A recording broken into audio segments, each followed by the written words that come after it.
Donald Trump and his Republican allies are once again testing the limits of what the American public is expected to believe.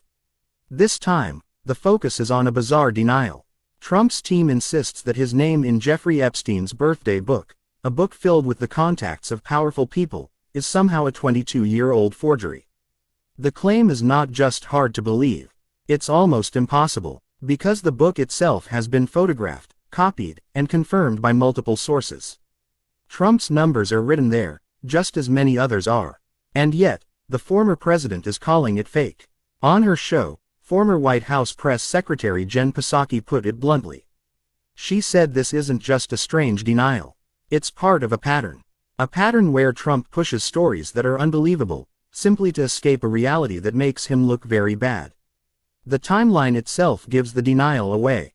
Why? Psaki asked. Would anyone forge Trump's contact details in Epstein's book back in the late 1990s? At that point, Trump was just a businessman and a reality TV personality. He wasn't in politics. He wasn't seen as a threat.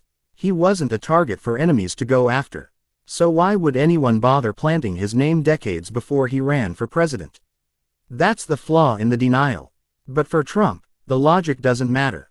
This is the same strategy he has used for years. When the evidence is too strong, he doesn't explain it. He doesn't address it. Instead, he throws out something so unbelievable that it confuses the whole debate. He did it with the 2020 election, insisting it was stolen by a massive conspiracy. He did it with his inauguration crowd, claiming it was the biggest in history. He did it during the pandemic, when he floated bizarre cures and said the virus would disappear like a miracle. And now, he's doing it again with Epstein's book. For his supporters, the details don't matter. What matters is that Trump denies it.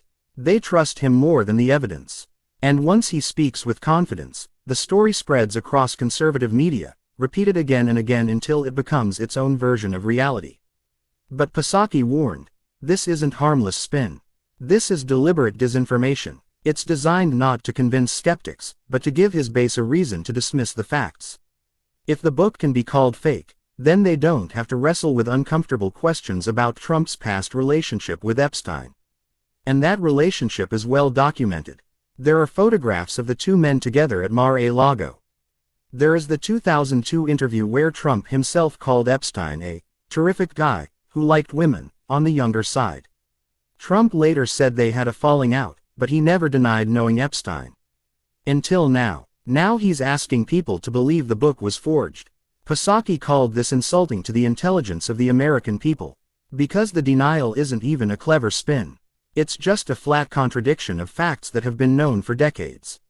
And yet, it works with his political allies. Republican members of Congress have already started echoing the line, dismissing the evidence as deep state propaganda. Online, right-wing influencers are amplifying the forgery claim, pairing it with attacks on Democrats. The result is chaos. And in chaos, accountability disappears. This is the core of Trump's strategy. When faced with damaging evidence, he floods the space with noise, until the truth is buried under competing claims. Psaki pointed out that she saw this firsthand while working for President Biden. Entire days in the White House were spent correcting the record after Trump's statements. It wasn't about debating policies. It was about countering an alternate reality being built in real time. That alternate reality has serious consequences. When Trump insisted the 2020 election was stolen, his supporters stormed the U.S. Capitol. When he downplayed the pandemic, millions dismissed public health guidance. When he denies his ties to Epstein, it signals to his base that evidence itself doesn't matter. And once evidence doesn't matter, democracy is in danger. If a 22-year-old book can be called fake, what can't be? Psaki warned that this erosion of truth weakens the very foundation of American politics. Because accountability only exists if facts are accepted. Without that, leaders can say anything, and millions will believe it. That's why this denial matters. It's not just about Epstein. It's about whether truth has any weight left in our political system. The Epstein story may fade, as others have. But the pattern will remain. When caught in a scandal, Trump will deny. He will distract, and he will invent stories so implausible that they dominate the news cycle. It has worked for him before. The Access Hollywood tape in 2016. The Ukraine phone call in 2019. The Capitol attack in 2021.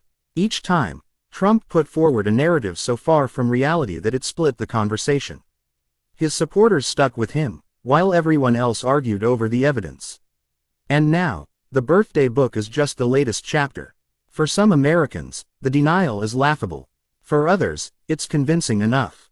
And in a divided nation, that may be all Trump needs. Psaki ended her segment with a warning. She said this isn't about one man's name in one book.